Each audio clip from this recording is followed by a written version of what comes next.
Falsafah puasa.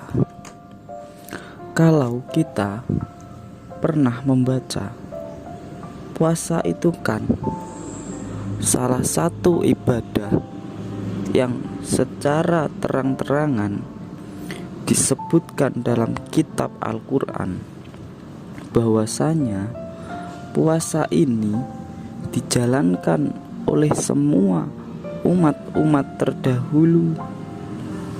Kalau kita membaca secara detail tentang sejarahnya para nabi, itu hampir di setiap sejarahnya para nabi ada kisah aktivitas atau amalan yang jenisnya puasa ini. Misalnya, suatu contoh, Nabi Adam itu dulu puasa setiap hari Jumat.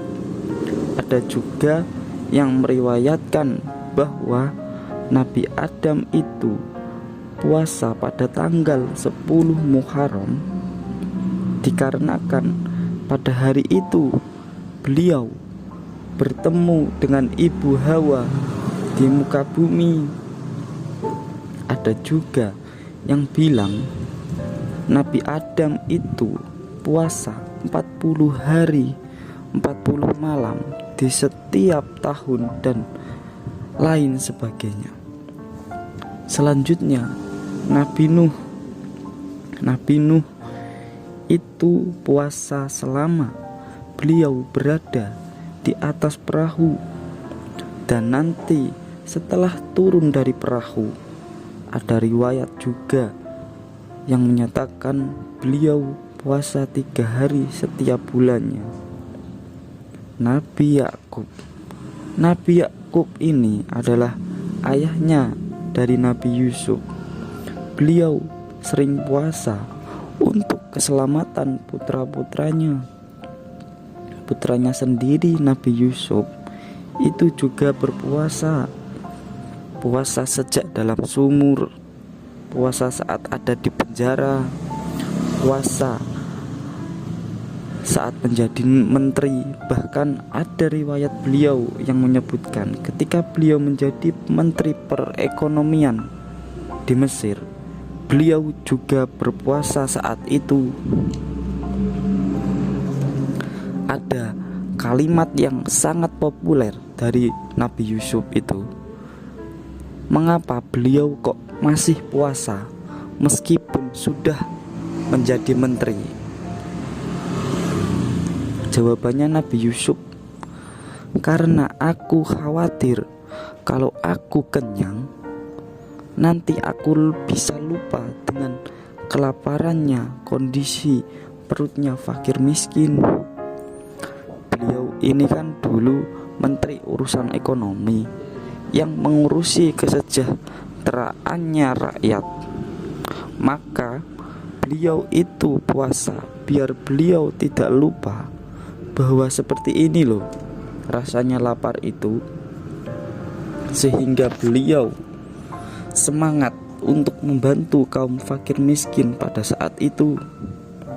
Apalagi posisi beliau ini menteri perekonomian.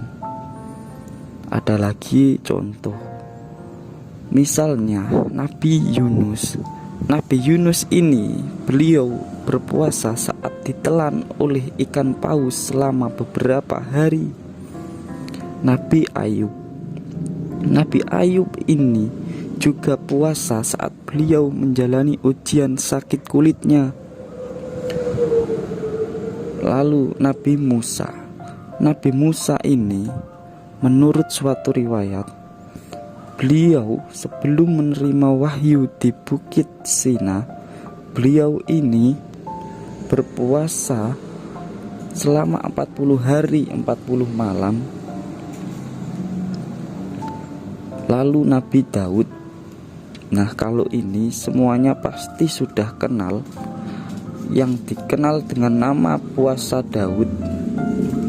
1 hari berpuasa, 1 hari berbuka, dan mungkin masih banyak lagi kisah-kisah para nabi dan kisah-kisah umat-umat terdahulu yang berpuasa. Dari cerita-cerita tersebut, mari kita belajar tentang puasa. Mengapa sih kita kok harus puasa? Apa sih pentingnya berpuasa itu? Yang pertama, kita kenali dulu bagaimana kita menjalani puasa ini, atau apa yang terjadi saat kita menjalani puasa. Jadi, puasa itu ketika kita menjalaninya, itu setidaknya terjadi 4 hal secara bersamaan. Ini kalau pakai bahasa lain bisa kita sebut inilah nilai-nilainya puasa Ramadan. Yang pertama, apa? Kita sedang menegakkan nilai-nilai normativitas. Normatif itu ya nilai-nilai yang jadi norma, aturan, kewajiban. Jadi kita sedang menegakkan kewajiban beragama. Inilah yang dimaksud dengan nilai-nilai normativitas. Ya kalau ini kan gak perlu dijelaskan. Ya memang kita itu diperintahkan untuk berpuasa, dan sifatnya itu wajib di bulan Ramadan. Kutiba alaikumusiyam. Nah, inilah namanya nilai normatif yang sedang kita tegakkan saat ini. Tapi tidak hanya semata-mata ini saja.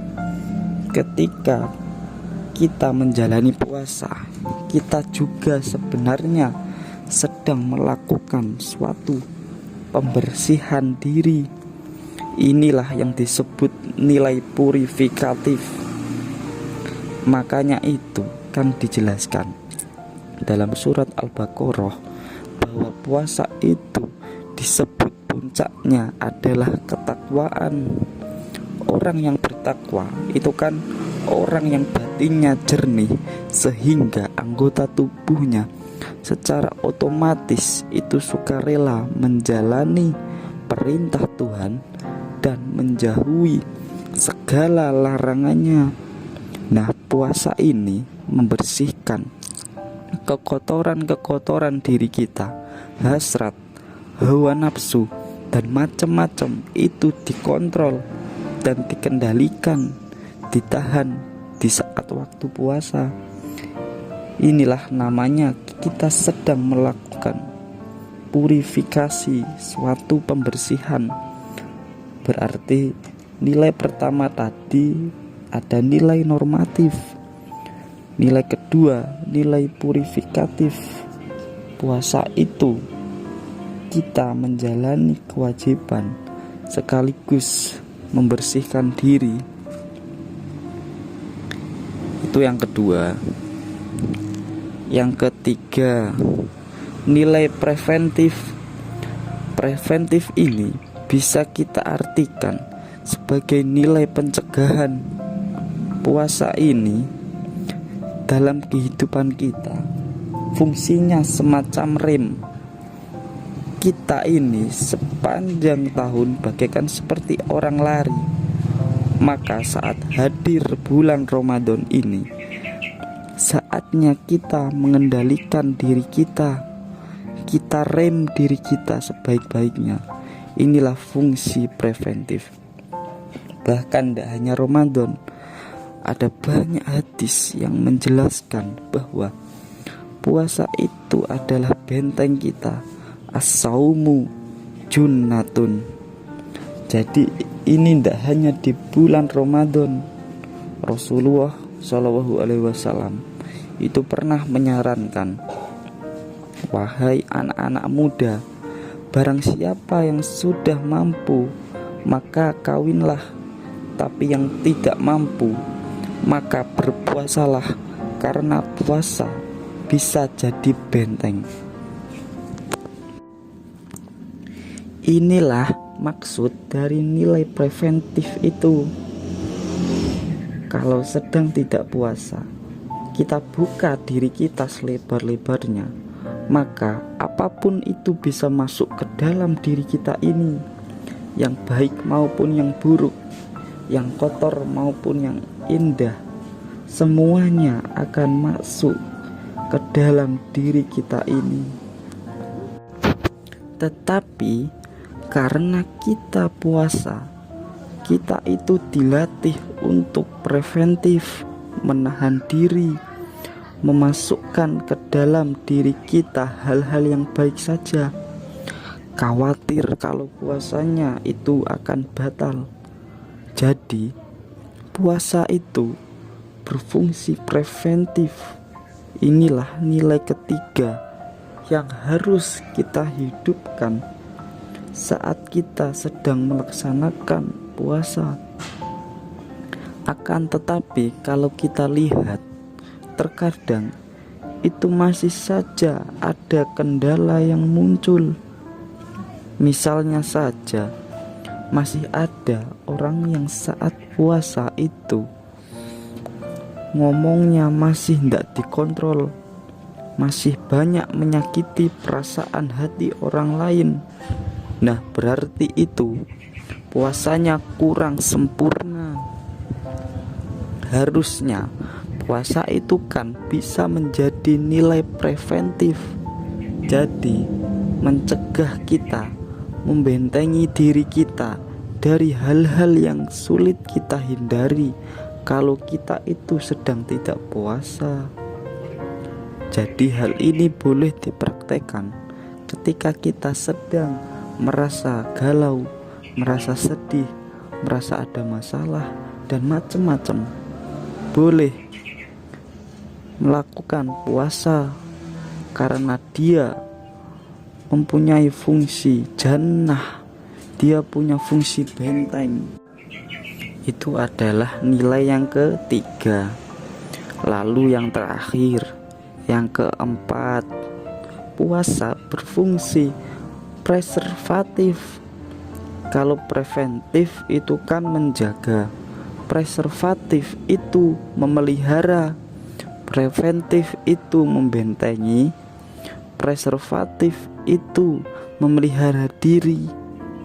Kan ada hadis itu, misalnya sudah banyak kita tahu, sumu tasidu, berpuasalah maka kalian akan sehat. Ini fungsi preservatif. Tadi kan puasa itu semacam rem, ya paling tidak itu rem yang mengendalikan agar tubuh fisik kita itu tidak terlalu merasa capek, tidak terlalu merasa lelah, bekerja terus menerus dari pagi sampai malam. Ada istirahatnya, itu akan jauh lebih menyehatkan badan kita. Yang jelas puasa ini berfungsi preservatif, memelihara diri kita biar sehat jasmani, rohani, mental, dan spiritual. Jadi ketika kita menjalani puasa secara sekaligus, itu kita sedang menegakkan 4 nilai. Yang pertama yaitu nilai normatif, yang kedua tadi nilai purifikatif, bahwasanya puasa itu membersihkan kotoran dalam diri kita, khususnya kotoran batin kita, kotoran dalam hati kita. Yang ketiga, puasa itu bernilai preventif karena kita mampu menjaga diri kita dari hal-hal yang merusak lahir maupun batiniah kita saat berpuasa. Dan yang keempat ini, puasa bernilai preservatif. Preservatif itu memelihara diri kita, membantu kita untuk lestari jasmani, rohani, mental, dan spiritual kita secara menyeluruh di bulan suci ini.